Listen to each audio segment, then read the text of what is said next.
waxay tiri nin baanu muddo wada soconay nin kalaan dib ka bartay kii dambaa wuxuu iga codsaday inaan casho u raaco kii kalena waa ballansannahay caawa si aan u kala leexiyaan garan waayey waxaan iri bay tiri caawa calooshaa layga hayaa waan xanuunsanahay meelna ma aadi karo telefoonkaygana waxaan uga tegay bay tiri qof guriga jooga oo waxaan iri aniga iska kaydhig haddii fariimo soo dhacaan u jawaab ninkan nin caqli badan buu ahaa fariimihii qaabkay u qoran yihiin buu ka shakiyey waa soo baxay gurigii buu yimid waa laga furay heblaaye meeday meel dhow bay gaartay waa soo noqonaysaa baa lagu yiri waan sugayaa buu yiri waa fariistay ilaa inuu shaki baxuu rabaa isagoo bartii fadhiya waxay tiri meeshii igu naxdinta badnayd waxay ahayd assalaamu calaykum waraxmatullaahi wabarakaatu walaalays kusoo noqday kulanti wanaagsan waxaan maanta podcastigan kaga hadli doonaa 10 xadgudub oo qofku uu kugula dhaqmo markuu ogaado inaad jeceshahay intaanan mawduuciga u gudagelin waxaan marka hore dhagihiina ka raali gelinayaa sharqanta ka baxaysa dhibcaha roobka da'aya waa meel daaqad u dhow ayaan podcastiga ku duubayaa marka hore sida guud nolosha marka qof aad xiriir la yeelanayso ama xiriir saaxiibtinimo ha noqdo ama xiriirkii guurka ha noqdo ama xiriirkii guurka ka horreeyay ha noqdo xiriirba marka aad bini aadam la yeelato shaki ma lahan in khilaaf imaanayo in la isnacayo xaaladaha qaar in mararka qaarkood khilaafkiina uu gaarayo inaad kala dhimataan oo idaan dib dambe u wada hadlin haddaba marka aad nolosha si guud u eegto dadka maanta aad saaxiibada la tahay ama dadka aad jeceshahay tusaale ahaan gabadhaad jeceshahay ama wiilkaad jeceshahay ama ninkaaga ama gabadhaad qabto markaad eegto ama xataa caruurtaada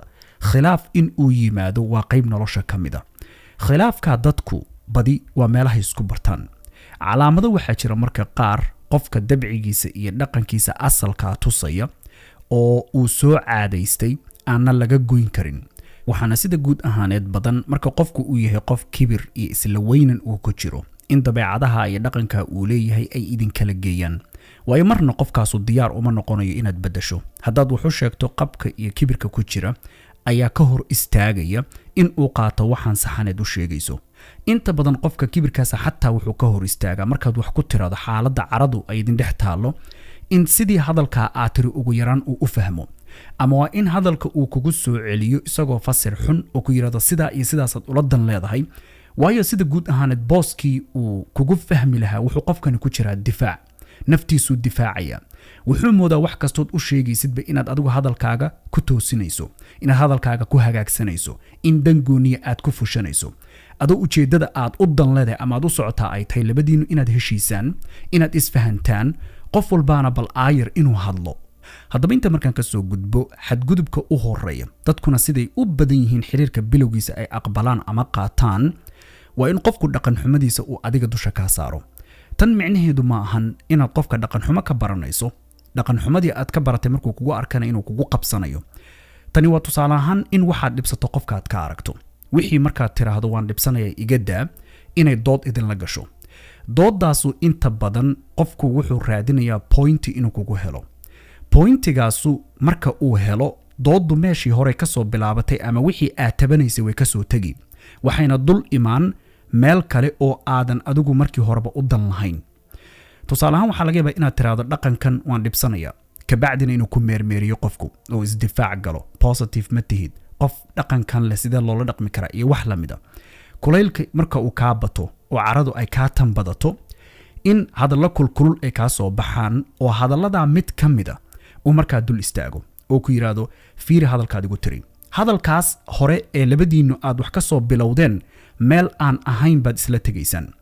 waxaana dhacda 99% qofkaasu maadaama uu ogyahay inuu gardaran yahay maadaama uu ogyahay inuu dhaqan xumo kugula dhaqmay in uu hadalka kugu jaro kabacdina kaaga tago meesha adigu marka maxaad ka fakaraysaa hadalkii uu kugu qabsaday waanaad isku cusub tihiin waxaadna rabtaa qofkan inaad ixtiraam meesha ugu dambaysay siiso waxaad rabtaa qofkan inaad xaq dhowrto waxaad rabtaa qofkan inuusan kaa tegin waayo wax walbaba waa kugu cusub yihiin dareenkii baa kugu cusub qofkii baa kugu cusub dhinac walba waxaana dhacda marka qofkaasu ugu dambayn inuu adiga naftaada aad aaminto hadalkii aad tiri inuu khalad ahaa wixii aad tabanaysay waadba ka tagtayba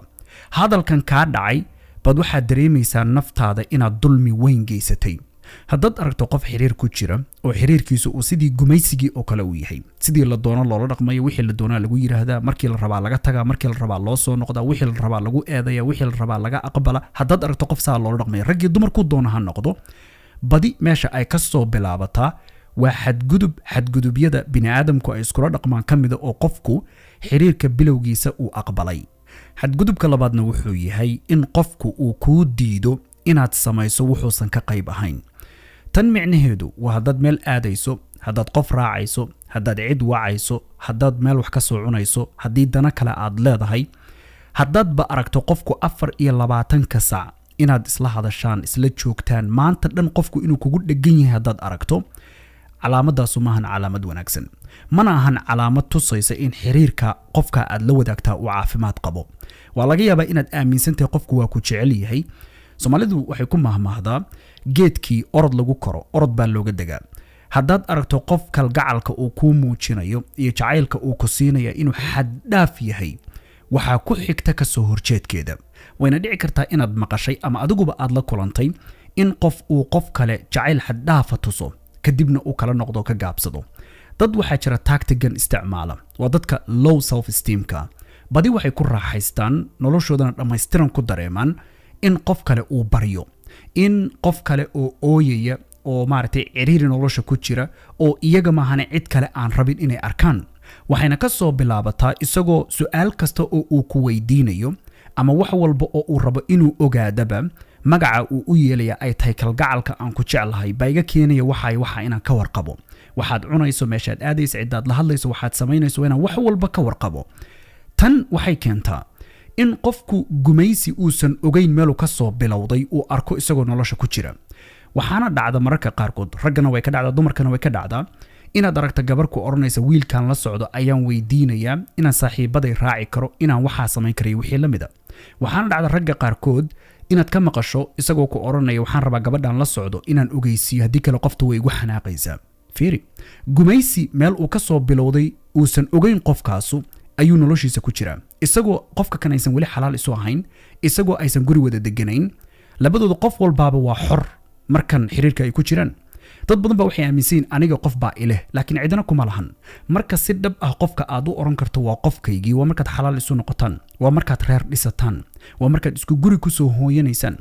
intaa ka horeysa waxaan idhahdaa 90% labada qof waa xor, wax walbana waa macquul inay dhacaan.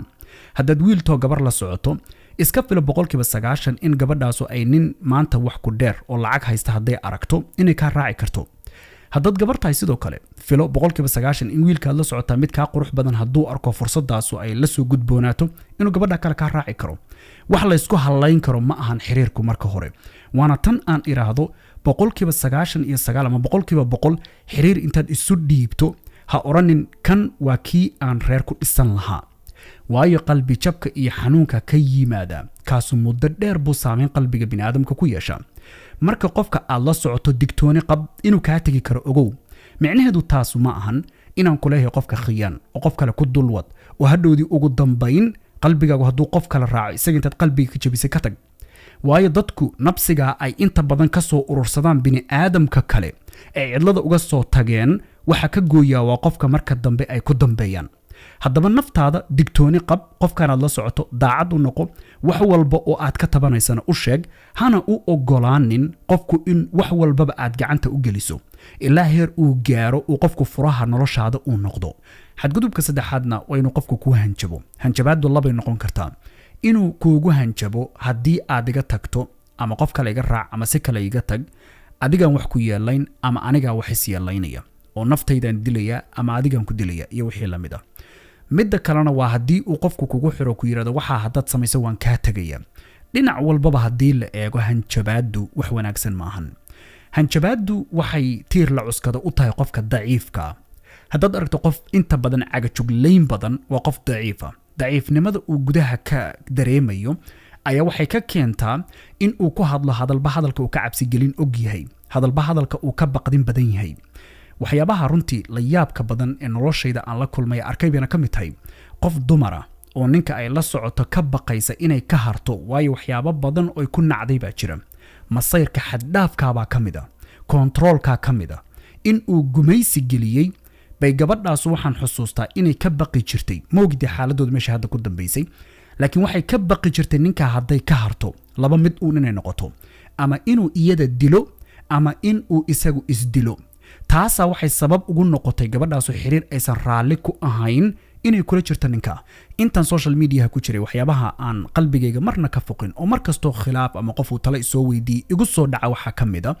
gabar hadda ka hor fariin soo qortay waliba bilowgii markaan social media ku cusbaabay ahayd gabadhani talada soo weydiinaysa waxay ahayd nin bay la socotaa ninkan ay la socoto waa nin masayr badan waxay tiri khilaafka iyagu intuu meel daran gaaray buu ii gacan qaaday heer waxaan gaaray uu gacantayga jabiyo maxaad igula talinaysaa waxani ma wax caadi ah xataa ma fahansana in aysan arintani caadi ahayn dad badan baa waxay u haystaan qofka haday jecel yihiin inuu sidoo doono ka yeeli karo wuxuu doonana kula dhaqmi karo gabadhaas waxyaabaha la yaabka badan waxay ahayd waxay tiri ninka waa daryeela wax hadaan haysto waan siiya cuntaan xataa mararka qaarkood u kariya oo waa iska abulo eeg meeshaasoo kale inaad naftaada dhigto haddaad nin tahay oo gabadha maanta aad la socotaa ay kuu gacan qaadayso gabadhaas waxaas wanaagsan kuma noqonayso intii arintu ay xumaan lahayd oo bari robada ay midig kaa gelin lahayd waxa ku dhaanta maanta xiriirkeeda inaad meel iska dhigto haddii qofka masayrkiisu ilaa xad uu gaaro oo waxa hor yaalla jajabinayo oo tuurayo oo caytamayo oo magacyo kuugu yeerayo qofkaas waa qof khatartiisa wata ka digtoonow haddaad tahay qof naftiisa jecel noloshiisana raba inuu nolol raaxa leh ku noolaado raba in nolosha tan inta ilaahay uga idmay inuu macaankeeda dhadhamiyo xadgudubka afaraad waa in qofku uu cadaadis kugu saaro waxa isagu uu ahmiyad siiyo inaad adiguna ahmiyad siiso waxa uu jecel yahay inaad jeclaato waxa uu neceb yahay inaad nacdo iyo wixii la mid ah sida guud bini aadamku in rabitaankoodu uu kala duwanaada waa caadi marka labada qof uu xiriir ka dhaxeeyo oo ay rabaan inay reer wada dhistaanna waa in kala duwanaanshahoodaas ay kulmin karaan oo ay heshiisiin karaan shaki kuma jiro laba dhinac oo iska soo horjeeda in dagaal uu ka dhaxeeyo haddii tusaale ahaan adigu aad wax jeceshahay inaad noqoto ama aad wax jeceshahay inaad samayso waa in qofka aad nolosha la wadaagi doontaa uu raali ku yahay waxan aad samaynayso dadku badi marka la isguursado ayaa wax badan soo baxaan laakiin haddana waxyaabaha qaar waxaa jira qofka aad ka dareemi karto ama aad ka akhrisan karayso in uu raali ku yahay in kale waxaa laga yaabaa 8 bilood ugu horeysa 9 bilood ugu horeeya inaad ka dareento waxan inuu qofku dhibsanayo dadkaana qofka ugu qallafsan la dhaqankiisuna uu adag yahay waa dadka markay qof iskhilaafaan kugu yiraahdo qofka ha la hadlin aniga isaga dagaal baa naga dhaxeeya hadda hebel ama heblaayo waan gartay adiga qofka waxa idinka dhaxeeya laakiin aniga isaga maxaa naga dhaxeeya maya aniga isaga dagaalsan waa sax laakiin anigu adiga ma ahide adigu qof kale oo gooniya tahay markaas mararka qaarkood waxa dhacdo qofku inuu ku yiraahdo soo anu qofkan kuma barin markii hore waa sax markaad ibaraysay igumaad qasbin laakiin hadda waxaad igu qasbaysaa qofka inaan la dagaalo qofka inaan wajiga u bedelo iyo wixii la mid ah wala taziru waziratun wizra ukhra nafna naf kale dambigeeda ma qaado aniga adigu nolol bay naga dhaxaysa waa sax aniga adiga xiriir bay naga dhaxeeya waa sax laakiin qofka iyo aniga wax dhibaata oo na dhex yaala ma jiraan meeshan oo kale waxa dhacdo qofkii inaad isku khilaaftaan wuxuu rabay markaad sameyn weydo waxan uu ku leeyahay sameena maaha waxaad sameyn karto ama waa wax naftaadu ay necab tahay ama wax naftaadu ay dhibsanayso ama waa sida tusaalaha aan kugu siiniyo qof bini aadam waxba ku dhimin inaad la dagaasho ama wajiga u bedeshiyo wixii la mid ah taasoo dulmi kugu noqonaysa xaaladaha qaar bay dadkan waxay la gaartaa cadaadiskoodu marka uu shaqayn waayo in haddii aad gabar tahay uu ku yiraahdo wuxuna uu wiil yahay in uu ku yiraahdo wiilka waad ka heshay baan u malaynayaa malaha waad jeclayd iyo wax la mid ah ama gabadhu inay ku tiraahdo malaha gabadha waad ka heshay baan u malaynayaa marka qofku ilaa xad waxay la gaartaa xadgudubkiisu uu adiga isku dayo inuu kugu qasbo waxaadan jeclayn ama aadan rabin qofka dhabta kuu jeceli kuguma qasbo waxaad necabtahay kuguma darqiyo waxaad diidantahay agtiisa xornimo dhammaystiran baad ku dareentaa waad la kaftantaa sirtaadaad ku aamintaa qofku haddii dadka qaar waxaa jira car hal mar isoo fiiri ay ka tahay oo haddaad wax yar la kaftanto xanaaqa ay xanaaqaan 2 asbuuc islama hadlaysan waxaana dhacda aan in badan oo dadka ka mid idinka digaya in qofku markaad la kaftantay kaftanka uu ka xanaaqay dartii uu kaaga aamusay inaad faraha uga qaado waxay kaga fiican tahay inaysan jirin waayo qofkaas haddii bari xataa nolol aad wada wadaagtaan guriga mar walba waad is ilaalinaysaa waxaa tahay qof qodxanya ku dhex socda ma ogid midda ku mudi doonta waxaad iska ilaalin kaftankiisa waxaad iska ilaalin waxa aad oranayso waxaad iska ilaalin la faraka ciyaarkiisa dhinac walba qofka waad isjiraysaa markuu guriga qofkaasu yimaado is ilaalin baad gelaysaa heegan baad ku jirtaa noloshaasu nolol ma ahan waa nolol cadaab ah qofka nolosha aad la wadaagto hadaadan la kaftami karaynin aadan wax walba oo maanta noloshaada aad la kulantay aadan la wadaagi karaynin dee noloshaasu nolol noocee ah bay noqonaysaa kamana hadlayno waxyaabo qaar waxaa jira qofka aadan la wadaagi karin marka aad isla socotaan laakiin waxyaabo qaar waxaa jira haddaad la wadaagto qofkii waaba xanaaqayaaba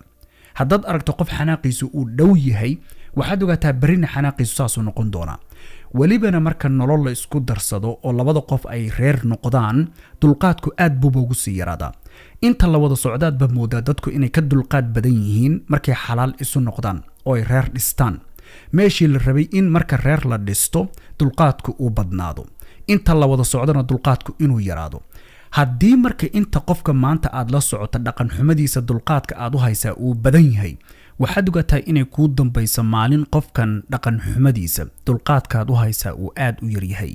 xadgudubka shanaad waa in qofku uu kugu yiraahdo hadallo ujeedadoodu ay tahay inuu kalsooni darro kugu abuuro si kale haddii aan u iraahdo inuu ku yaso hadallo yastin tusaya hadallo inaad liidatid inaadan qofnimadaada u qalmin iyo wixii lamida tusaale ahaan markaad wax isku diidaan haddaad tiraahdo ani adigu isma keeni karne aynu isdayno inuu ku yiraahdo ma adigoo sidaas yaa wax kugu falaya ma adigoo dabeecaddaa leh yaa ku hayn kara anaaba yaa allah yaa naf kugu haye dadka qaar waxaa jira hadalkaasu qalbigooda intuu dego saamaynta uu ku yeesho ay sabab ugu noqoto qofka dhaqanka xun kula dhaqmaya inay la sii joogaan inta badanna dadka qaar waxaa isugu taga laba arrimood kow markiisii hore oo qofku uu nusqaan dareemayay uusan aaminsanayn naftiisa kalsooni darro ay ku jirtay uusan isu arkaynin in haddii qof uu ka tago qof kale uu heli karo in nolosha uu meel mari karo in qofkan la'aantii uu noolaan karo iyo wax hadalka qofkaas uu yiri kamida oo uu aamino sababta keenaysa wax kamida qofka hadalkiisa inuu aamino inta badan qofku wuxuu ku saleeyaa intaanoo sano qofkan isla soconay ee xiriirka isla lahayn haduuba saa leeyahay ma dadka kale ayaan bari arki doonin waxa qofkani hadda uu igu sheegayo xadgudubka lixaad waa inuu qofku sabab la'aan cara ku muujiyo xaaladaha qaarna ayba dhacdo inaad raali geliso adoo noqonin sababta xataa aad u raali gelinayso waxa uu ka caraysan yahay dadka qaar waxaa jira jinniyaska ka kacan say u joogaan ba waxa arkaysa isagoo qofku dudaya ama isagoo xanaaqsan ama waad wici caru kala duldhici ama igama haysa inaan kula hadlayo wax lamid ku oranaya markaad aragto qofku inuu caraysan yahay aadna ogtahay inaadan adigu waxba u geysan naftaada waxaad bartaa sidaad doontid u jeclow inaadan qofka raali gelin waayo waxaad u geysatay ma jiraan waxaad u dhintay ma jiraan haddaad raali geliso oo tiraahdo raali noqo malaha anaa wax ku dhimay malaha telefoonka kaama qaban malaha fariintaadana ka soo jawaabin ama anu wax adigu eedaasoo dhanba dhankaaga ha u jeedinin waxa uu la caraysan yahay isagu ha kuu sharaxo dadka ugu adag in lala dhaqmo ugu qallafsan waa dadka iska duda waxay la dudayaan xataa aan la aqoon gurigaad isla joogtaan waa dudaya qofkii kulama hadlayo waxaad u geysatay ma jiraan adaa is og inaadan qofkan waxba u dhimin mararka qaarkood baa tuhuma ku galaysaa oo waxaad isweydiin talow amaan wax geystay markaasaad weydiin markaasaa si carale lagugu jawaabaya wax ay kaga fiican tahay ma jiro inaad qofku marka uu ku yiraahdo waxba iima aadan dhimin hase yeeshee uu hadalkiisa cara ku jirto inaad telefoonka tiraahdo hay khayr baan ku rajaynayaa ama qofka marka hadad xataa nolol wada wadaagtaan waxay kaga fiican tahay ma jirto inaad ka aamusto oo faraha ka qaado ilaa isagu uu kaaga yimaado oo ku sharaxo wixii haystay laakiin inaad adigu isa saarto dulmi iyo xadgudub ka weyni ma jiro oo naftaada u geysanayso inaad eedaadan lahayn aadan aqoonin xataa meel ay ka timid si qofkan aad u raali geliso inaad adigu naftaada isa saarto xadgudubka toddobaad waa in qofku mar walba kuu muujiyo in baahidiisu ay baahidaada ka muhiimsan tahay adiguna aad aqbasho raali ku noqoto runta jirtaa waxay tahay qof walbaba baahidiisu tixgelin bay mudan tahay baahida qofkaygu waa baahidayda anigu baahida aan qabana waa inay sidaas oo kale isaga u noqoto haddii taasu aysan jirin ila reer maxaa lagu dhaqaa marka bari la isguursado waxa lagu dhaqaa waa isfahan waxa lagu dhaqaa waa naxariis waxa lagu dhaqaa jacayl kaliya ma ahan jacayl kaliya haddii reer lagu dhaqayo dad badan oo isjecel baa kala taga maalin walbana isfura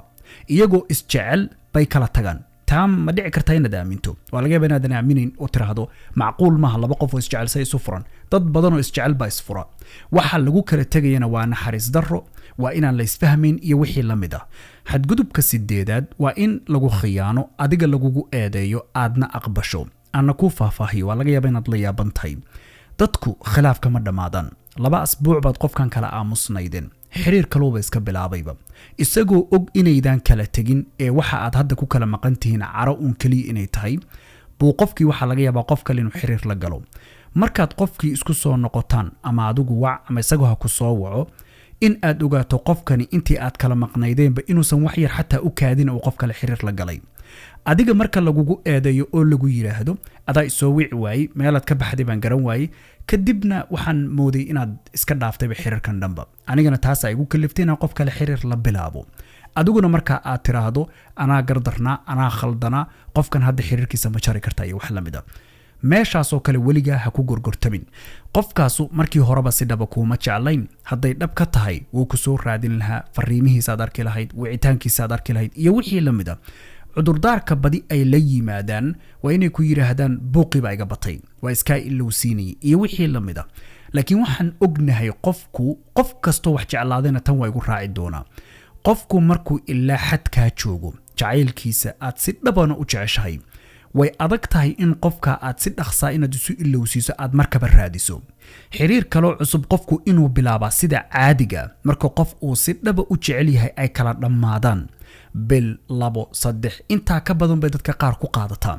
laakiin 2 asbuuc baan kala aamusnayn horay baad xiriir kale ka bilowday taa micnaheedu waa markii horeba qiimo kuma aan lahayn waayo haddaan qiimo agtaada ka leeyahay meeshaad qof kale wacayso ama qof kale raadinayso anaad soo raadin lahayd taasaa i tusaysa in aadan markii horeba i jeclayn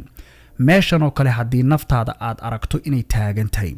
weliga ha ku gorgortamin meel qiimahaaga iyo qadarkaaga qofnimo aan lagu garanayn xadgudubka 9aad waa in qofku uu ku kontrolo isaguna uusan ogolayn micnaheedu sidoo kuula dhaqmay inaad adiguna ula dhaqanto ah inaad kontrosho laakiin midanigaho in la is kontrola ma fiicna nolosha guud ahaan caafimaad ugu ma jiro sida guud ahaaneed dantu kuma jirto haddaad rabto qof inaad ogaato midabkiisa saxda waa loo seeta dheereeya muddo dheer ha iska joogo wuxuu doona ha qasto kullay waad ogaan doontaa waxaan anigu aaminsanahay in qofku xornimadiisa dhammaystiran aad siiso laakiin maalinta aad wax ku qabato inaad qof go'aan adag tahay oo aadan noqonin qofkii haddaan ka soo hadlayay meel liita oo jilicsan oo rafaad iyo silic uu qofku damiirkiisa iyo dareenkiisa uu ku marayo inaadan qaadan oo aad qofkii tiraahdo khaladkaadii geysatay sidaan ku inaad ka daba calaalin waan ogahay qalbigu waa ku xanuunaya waad qalbi jabaysaa waad ilmayn doontaa laakiin taa micnaheedu marna maaha inaad qofka u muujiso sida ugu haboon waa inaad siba sida ay ka adag tahay aad qofka u muujiso oo tiraahdo soo imaad khiyaan adigu ma dooran waxaad samayso ani adigu isma naqaan go'aankaagana waa inaad ka dhabayn karto qofka 10 u dhigi karto xisaab ma leh inta qof ila soo xiriirtay oo rag iyo dumarba leh oo la khiyaanay markaan tala siiyo ku iri qofkani hadduu markuu khiyaanay mar kalena wuu ku khiyaani doonaa ugu yaraan haddaad ku laabanayso iska sii ogow in qofkani uu haddana dhaawici shalay uu ku geysan doono aan i dhagaysan laga yaabo inaysan dib igu soo jawaabin xiriirkii inay dib ugu laabtaan qofkii beentiisii haddana uu ka gado aaminaan muddo ka bacdi ugu soo noqdaan oo yiraahdaan qofkii waagii aad igala talinaysay mar iyo 2 iyo 3 kale ka dambeysay buu khiyaanay anigu waxaan iraahdaa qof markaa wixii ka dambeeyay waxaan iraahdaa qof markuu tale soo weydiiyo yiraahdo qof baa khiyaanay khiyaanadii qofkaas uu ii geystay muddadii aan soo wada soconay baan ka samri la ahay waxaan iraahdaa haddaad rabto qalbigaagu qofka inuu si dhaba uga go'o mar labaad dib ugu laabo ilaa uu ku khiyaano oo khiyaanada uu ku geysta dhaawaceedu uu ku gaarsiiyo heer aad ka go'do kama go'i doontid xadgudubka 10aad ee ugu dambeeya waa in qofku uu ku daandaansado waxaana inta badan tani ay dhacdaa marka qofku uu wax maagan yahay waxbuu rabaa inuu sameeyo si ay arrintaas ugu suurta gasho ayuu horta adiga ka caraysiinaya wixii aad ku kala aamusi lahaydeen oo uu booska firaaqo ugu heli lahaa uu waxa ku fuliyo ayuu horta raadinaya marka hore tusaale ahaan marka ninku gabadha uu la socdo ay rabto inay nin kale la sheekaysato ama inay casho u raacdiyo wixii la mid ah waxaa bilaabatay in ay ku daandaansato. daandaansigaasu noocyo badan buu ku yimaadaa, laakiin dhowr tusaale haddaan ku siiyo. tusaalahaan waad wacday, telefoonka lagaama qabanayo, fariimaad u qortay waa la akhriyay laguma soo jawaabin, adigu waad xanaaqi. markaad xanaaqdo, waana tan aan iraado rag badan ha xanaaqin, isdeji. meeshan oo kale markaad aragto in fariintaadii la akhriyay aan lagaaga soo jawaabin, telefoonkana dabcan haddaad wacday way arkaysaa koolka inaysan kaa qabanayo wixii la mid a. mararka qaar waxaa laga yaabaa telefoonadan Samsung inay sheegaan qofku inuu telefoon ku jiray wixii la mid a. waxyaabahaasoo dhan iska dhagatir, iska indhatir, haba xanaaqba ha u muujinba. adigu waxay noqotaba waxaad arki doontaa arrintii aad mudnayd inaad ka xanaaqdo ma ahan arrin kale in ay cara ka timaado oo buuq ka dhasho. waxaana inta badan dhacda, waana laga yaabaa gabdho badan markay meeshaan maqlaan inay oran doonaan aniga sirtaa maxaad nooga fakisay,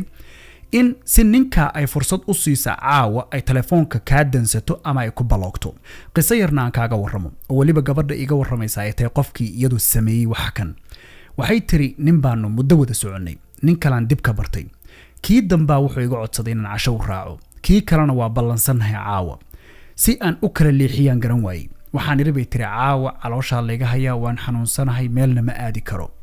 telefoonkaygana waxaan uga tegay bay tiri qof guriga jooga, oo waxaan idhi aniga iska kaydhig, haddii fariimo soo dhacaan u jawaab. ninkan nin caqli badan buu ahaa, fariimihii qaabkay u qoran yihiin buu ka shakiyey.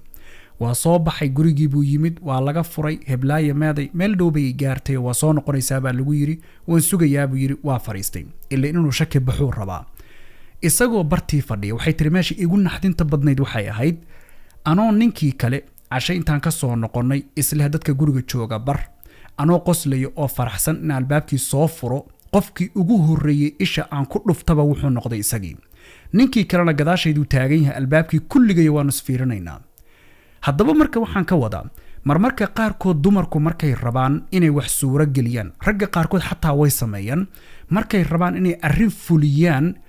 in ay ku daandaansadaan, waxaan la aqoonin inay kugu qabsadaan, wax horoo laga soo tegay inay soo celiyaan, dagaal meeluu ka bilowday aan la aqoon inay hilfaha kugu laabaan, telefoonkana kaa baloogtaan, kaa xirtaan, ama aysanba kaaba qabanba, si ujeeddada ay leeyihiin ay u fushadaan. haddaad dhaqankan aragto ama aad ka shakido, waa laga yaabaa dadka qaar inay yidhaahdaan anigu qofka meeshuu joogo ma aadayo, maxaa daba dhigay iyo wixii la mid a.